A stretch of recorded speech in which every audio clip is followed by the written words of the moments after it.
കൃഷിയിടത്തിലാണ്. അപ്പോൾ നമുക്ക് അദ്ദേഹത്തെ പരിചയപ്പെടാം. ഹലോ, എൻ്റെ പേര് രോഹിത്. ഞാനൊരു ഇലക്ട്രോണിക്സ് ആൻഡ് കമ്മ്യൂണിക്കേഷൻ എഞ്ചിനീയറാണ്.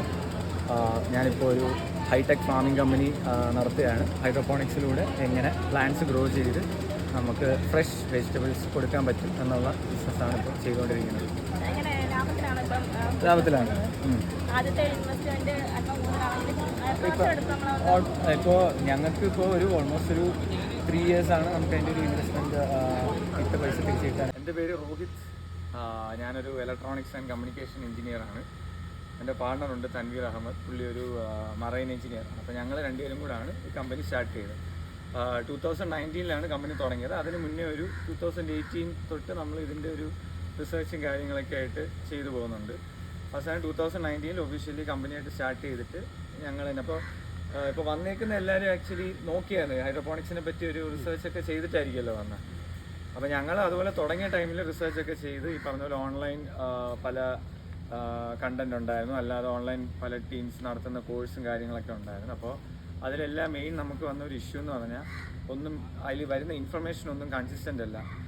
ഒന്നിൽ പറയുന്നതല്ല വേറൊന്നിൽ പറയുന്നത്, അല്ലെങ്കിൽ 2 ഡിഫറെൻറ്റ് കോഴ്സിൽ നിന്ന് എടുക്കുമ്പോൾ ഒന്നിൻ്റെ നേരെ ഓപ്പോസിറ്റ് ആയിട്ടുള്ള കാര്യങ്ങളൊക്കെയാണ് ചില കോഴ്സ് വരുന്നത്.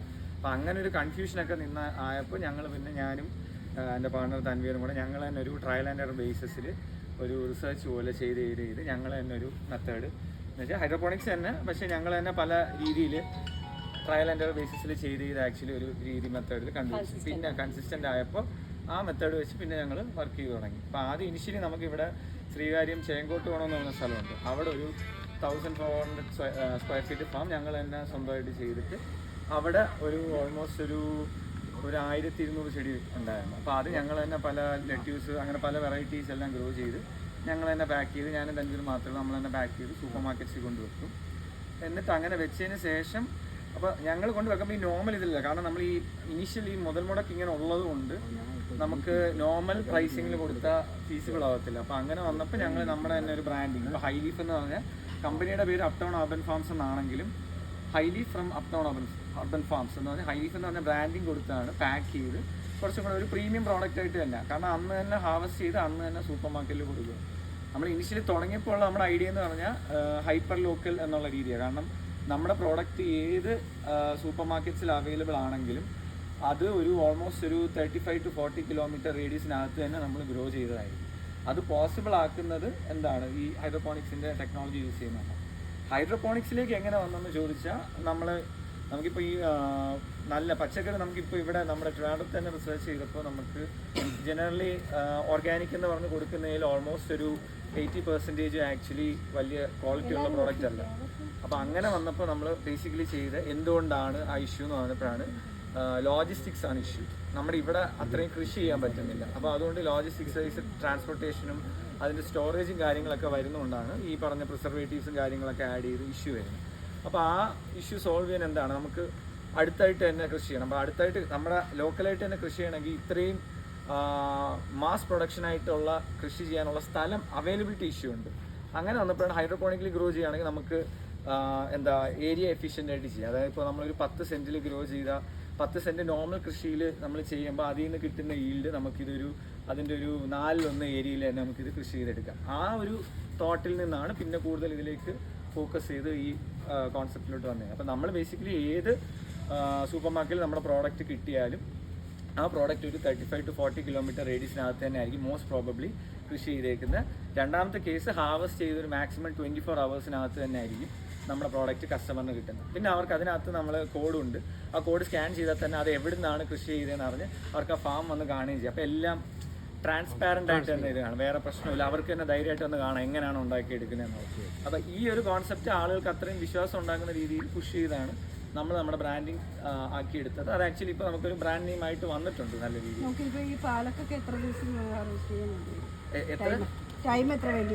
ഇപ്പോൾ നോർമലി ഇപ്പോൾ ഇതെല്ലാം ക്രൂസിഫറസ് ആണ്, ലീഫ് ബേസ്ഡ് ആണ്.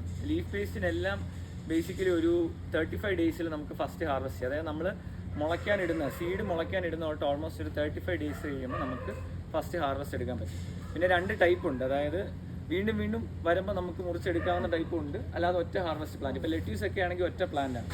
ആ പ്ലാന്റ് 35 days ആകുമ്പോൾ ഗ്രോ ചെയ്ത് വന്നാൽ അതൊരു മൊത്തം പ്ലാന്റായിട്ട് കട്ട് ചെയ്തെടുത്താണ് നമ്മൾ സെല് ചെയ്യുന്നത്. അതേസമയം പാലക്കാണെങ്കിൽ ഇപ്പോൾ 35 ഡേയ്സ് കഴിഞ്ഞ് വരുമ്പോൾ നമ്മളൊരു ഫസ്റ്റ് ഹാർവസ്റ്റ് ചെയ്ത് കഴിഞ്ഞാൽ വീണ്ടും ഒരു 2 ആഴ്ചയാകുമ്പോൾ നമുക്ക് വീണ്ടും അത് തന്നെ ഗ്രോ ചെയ്ത് കിട്ടും.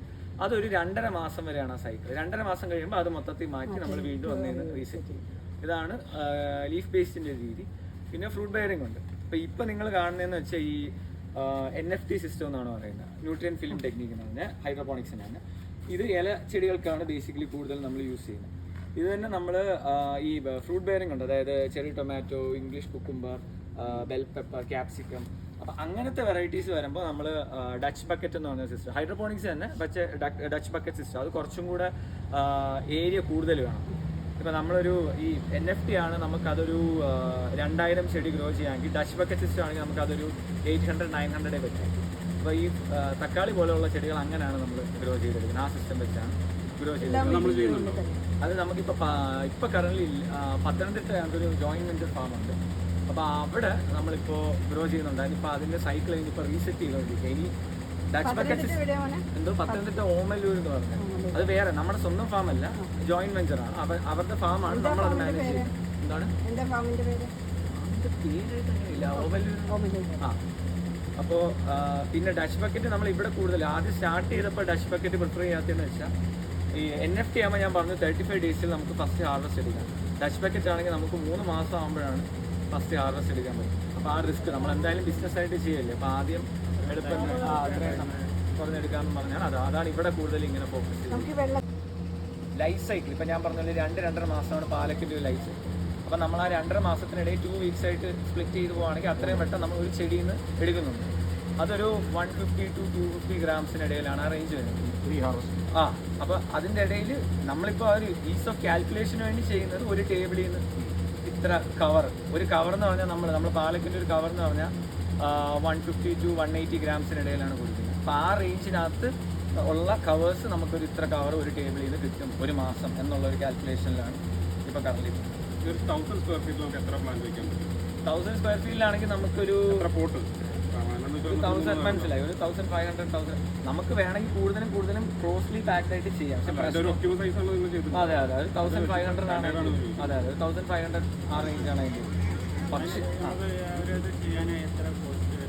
ആ കോസ്റ്റിൻ്റെ കേസ് വരുമ്പോഴാണ് ഇഷ്യൂ. അതായത് കൊമേഴ്ഷ്യൽ പർപ്പസിനായിട്ടാണ് ഉദ്ദേശിക്കുന്നതെങ്കിൽ 1000 സ്ക്വയർ ഫീറ്റിലൊന്നും ചെയ്തിട്ട് കാര്യമില്ല. കാരണം ഇതിൻ്റെ ഒരു ഇഷ്യൂ എന്ന് പറഞ്ഞാൽ 1000 അതായത് 1000 to 5000 ആണ് മിനിമം. 5000 സ്ക്വയർ ഫീറ്റ് വേണം. കൊമേഴ്ഷ്യൽ പർപ്പസിനാണ് നോക്കുന്നത്. കാരണം 1000 സ്ക്വയർ ഫീറ്റ് ആണെങ്കിൽ 2000 സ്ക്വയർ ഫീറ്റ് ആണെങ്കിൽ 5000 സ്ക്വയർ ഫീറ്റ് ആകും. നമുക്കൊരു ബേസിക് എക്സ്പെൻസ് ഉണ്ട്. ആ എക്സ്പെൻസ് എന്തായാലും ആവും.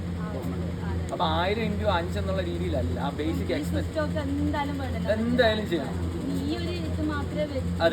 അതെ പിന്നെ വരുമ്പോൾ ഉള്ള ഇഷ്യൂ എന്ന് വെച്ചാൽ ഈ പറഞ്ഞ പോലെ നമുക്ക് സ്റ്റാഫിനെ വെക്കണം. മെയിൻലി സ്റ്റാഫിനെ വെക്കുന്നത് പറഞ്ഞാൽ ഇത് മാനേജ് ചെയ്യാൻ നമ്മളിപ്പോൾ നമ്മളൊരാളെ ഉള്ളെങ്കിലും കുഴപ്പമില്ല. പക്ഷെ പ്രശ്നം എന്ന് പറഞ്ഞാൽ ഹാർവസ്റ്റ് ചെയ്യാനായിട്ടാണെങ്കിൽ വേണം. അല്ലെങ്കിൽ നമ്മൾ തന്നെ നമ്മളും നമ്മുടെ ഫാമിലി മെമ്പേഴ്സും അതിനായിട്ട് ഒരു ദിവസം കുറച്ച് സമയം സ്പെൻഡ് ചെയ്യാനായിട്ടുണ്ടെങ്കിൽ 2 മണിക്കൂർ സ്പെൻഡ് ചെയ്യാനായിട്ടുണ്ടെങ്കിൽ ഇഷ്യൂ ഇല്ല, നമുക്ക് മാനേജ് ചെയ്യാം. അത് മാത്രമല്ല ഓരോ സ്റ്റേജിൽ ഡെയിലി സപ്ലൈ ചെയ്യണമെങ്കിൽ അത്രയും ഏരിയയിൽ ബാച്ച് ആയിട്ട് സെറ്റ് ചെയ്യണം. അതെ അപ്പോൾ നമുക്കിപ്പോൾ അതെ എക്സാക്ട്ലി ഇപ്പോൾ 1000 ചെടിയുണ്ട് സെയിലേക്ക് 1000 ചെടി, അതായത് ഒരു പെർട്ടിക്കുലർ ഫാമിൽ നിന്ന് നമുക്ക് 1000 കവേഴ്സ് ഒരു പോസിബിൾ ആണെങ്കിൽ ഒരു മാസം പോസിബിൾ ആണെങ്കിൽ ആ 1000 കവർ ഒരുമിച്ച് വരുന്ന രീതിയിൽ ചെയ്യാൻ പറ്റില്ല. അതിനെ സ്പ്ലിറ്റ് ചെയ്ത് ഡെയിലി അപ്പോൾ 30 അല്ലെങ്കിൽ 32 ആയിട്ട് ഇതെല്ലാം കൂടെ 150 ചെടി ബ്ലോക്ക് ആയിട്ട്. സർക്കാരിൽ നിന്ന് സബ്സിഡി ഉണ്ട്. ഞങ്ങൾ തുടങ്ങിയ ടൈമിൽ കിട്ടിയില്ല, പക്ഷേ ഇപ്പം ആക്ച്വലി ഉണ്ട്. ഇതിപ്പോൾ റെയിൻ ഷെൽട്ടറിനൊക്കെ ഉള്ള ചെറിയ സബ്സിഡീസും കാര്യങ്ങളുണ്ട്. പിന്നെ അതുകൂടാതെ ഇപ്പോൾ ഓരോ ഇതിനും ആയിട്ട് ഒരു അരമണിക്കൂർ അല്ലെങ്കിൽ 15 മിനിറ്റിൻ്റെ കേസേ ഉള്ളൂ. പക്ഷേ ഡിപ്പെൻഡിങ് അപ്പോൺ ഫാം സൈസ്. അപ്പോൾ അങ്ങനെ വരുമ്പോൾ ഒന്ന് 10-15 മിനിറ്റ് ഒന്ന് നമ്മളായിട്ട് തന്നെ മാനുവലായിട്ടൊന്ന് മോണിറ്റർ ചെയ്ത് ഇതുപോലെ ഇഷ്യൂ ഉണ്ടോ എന്ന് നോക്കണം. ഇഷ്യൂസ് ഉണ്ടെങ്കിൽ അതിനനുസരിച്ചുള്ള ഈ റെമഡീസ്, ഈ ഓർഗാനിക് ആയിട്ടുള്ള റെമഡീസ് നമ്മളൊന്ന് ചെയ്തു നോക്കിയതിന് ശേഷവും മോണിറ്റർ ചെയ്ത് മാറുന്നില്ലെങ്കിൽ എത്രയും പെട്ടെന്ന് അത് സിസ്റ്റത്തിൽ നിന്ന് മാറ്റുക. കാരണം എളുപ്പം അടുത്ത് ഇതിലോട്ട് പോകും. ഇങ്ങനെ നമ്മൾ ഇത്രയും സ്ട്രക്ചർ ചെയ്യുന്നത് തന്നെ ഇത് നമ്മുടെ കൺട്രോളിൽ മാക്സിമം നിൽക്കുക എന്നുള്ളതാണ്. അപ്പോൾ അതുകൊണ്ടാണ് നമുക്ക് ഇത്രയും പെട്ടെന്ന് തന്നെ ഗ്രോ ചെയ്തെടുത്ത് ഔട്ട്പുട്ട് എടുക്കാൻ പറ്റുന്നത്. ഇപ്പോൾ ന്യൂട്രിയൻ്റ് ആയെങ്കിൽ ഇതിപ്പോൾ ഈ ഫാം ഇപ്പോൾ ഫുള്ളി 2 രീതിയിൽ ചെയ്യാം. ഒന്ന് ഫുള്ളി ഓട്ടോമേറ്റഡ് ആയിട്ടുള്ള അവസ്ഥയിലും ചെയ്യാം, അല്ലാതെ സെമി ഓട്ടോമേറ്റഡ് ആയിട്ടുള്ള അവസ്ഥയിലും ചെയ്യാം. ഇപ്പോൾ സെമി ഓട്ടോമേറ്റഡ് അവസ്ഥയിലാണെങ്കിൽ ഇപ്പോൾ നമുക്ക് പൈപ്പുണ്ട്. പൈപ്പിൽ നിന്ന് ടാങ്കിൽ നമ്മൾ ന്യൂട്രിയൻസ് കലക്കി വെച്ചിട്ടുണ്ട്, പെർട്ടിക്കുലർ pH-ലും കണ്ടക്ടിവിറ്റിയിലും. അത് വേറെ അതിൻ്റെ ടെക്നിക്കൽ സൈഡ്. ആ ടാങ്കിൽ നിന്ന് ഓരോ 1 hour ഗ്യാപ്പ് വിട്ട് 10 to 15 minutes ഇടവിട്ട് മോട്ടർ ഓൺ ആവും. ആ ന്യൂട്രിയൻ വാട്ടർ ഈ സൈഡിൽ കൂടെ എൻ്റർ ചെയ്യും. ഒരു സൈഡിൽ കൂടെ എൻ്റർ ചെയ്യുമ്പോൾ നേരത്തെ ഉള്ള ന്യൂട്രിയൻ വാട്ടർ ഉണ്ട്, അപ്പോൾ അത് അതിൻ്റെ ന്യൂട്രിയൻ കോൺസെൻട്രേഷൻ കുറഞ്ഞ് കിടക്കുകയായിരിക്കും. അത് പുഷ് ചെയ്ത് അപ്പുറത്തെ സൈഡിൽ കൂടെ ഡ്രെയിൻ ചെയ്ത് തിരിച്ച് ടാങ്കിലേക്ക് തന്നെ പോകും. ഇങ്ങനെ ഒരു 8 മണിക്കൂറത്തേക്ക് ഈ പ്രോസസ്സ് കണ്ടിന്യൂ ചെയ്യും. ഇങ്ങനെയാണ് ഇതിൻ്റെ ബേസിക് ഇത്. എപ്പോഴും ഒരു ലെവൽ ഓഫ് ഒരു തിൻ ഫിലിം ഓഫ് വാട്ടർ ഇതിൽ കാണും, എന്ന് വെച്ചാൽ ന്യൂട്രിയൻ വാട്ടർ ഇതിനകത്ത് കാണും. അതിൽ നിന്നാണ് ഇത് വലിച്ചെടുക്കുന്നത്. നമ്മൾ പിന്നെ അവിടെ ടാങ്കിനകത്താണ്, ടാങ്ക് കണ്ടായിരുന്നല്ലോ അല്ലേ, ടാങ്കിനകത്ത് ചെന്നാണ് നമ്മൾ മെഷർമെൻറ്റ് എടുത്ത് നോക്കുക. ഉദ്ദേശിക്കുന്ന കണ്ടക്ടിവിറ്റിയിലും pH വാല്യൂ ഒക്കെ ആണോ എന്ന് നോക്കി നമ്മളത് എന്തെങ്കിലും പോരായ്മകളുണ്ടെങ്കിൽ നമ്മൾ അപ്ഡേറ്റ് ചെയ്യും. ഇപ്പോൾ കറന്റ് സെമി ഓട്ടോമേറ്റഡ് ആണെങ്കിൽ നമ്മളൊരു ടൈമർ യൂണിറ്റ് വെച്ച് മോട്ടറിൻ്റെ പവർ സപ്ലൈ കണക്ഷൻ കൊടുക്കും. അപ്പോൾ ടൈമർ യൂണിറ്റ് കറക്റ്റ് നമ്മളിപ്പോൾ 8 തൊട്ട് 8:10 വരെയാണ് പമ്പ് ചെയ്യണമെങ്കിൽ കറക്റ്റ് 8 മണിയാകുമ്പോൾ ആ ടൈമർ യൂണിറ്റ് ഓണായിട്ട് അതിൽ നിന്ന് പവർ സപ്ലൈ കണക്ഷൻ ഓണാകും. എന്നിട്ട് 8:10 ആകുമ്പോൾ ആ കണക്ഷൻ കട്ട് ചെയ്യും.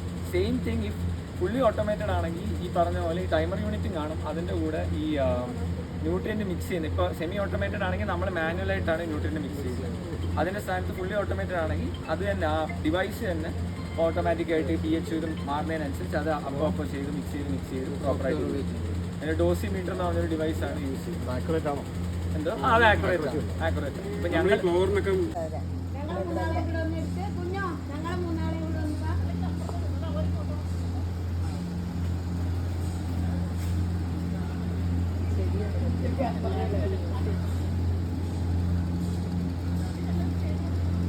ഗ്രൂപ്പിലിട്ടാ അതിലെടുത്തോ.